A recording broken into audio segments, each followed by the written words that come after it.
मैं हूं वकील साहब, आपका होस्ट, और आप देख रहे हैं वकील साहब फिटनेस।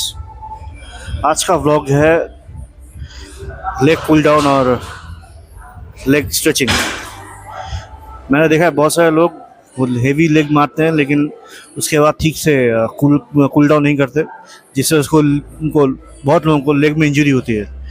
तो जितना आप लेग की ट्रेनिंग को तवज्जो देते हो, उतना ही कूल डाउन और वार्म अप स्ट्रेचिंग को अहमियत दो। तो आज के व्लॉग में मैं आपको दिखाऊंगा कि लेग मारने से पहले आपको कैसे अपनी लेग की स्ट्रेचिंग करनी है, जिससे आप इंजरी फ्री रह सको, और ठीक उसके मारने के बाद आपको किस तरह कूल डाउन करना है। जिस तरह आप लेग स्ट्रेचिंग करोगे, लेग वार्म अप करोगे, ठीक उसी तरह आपको उस कॉर्नर में आपको लेग कूल डाउन।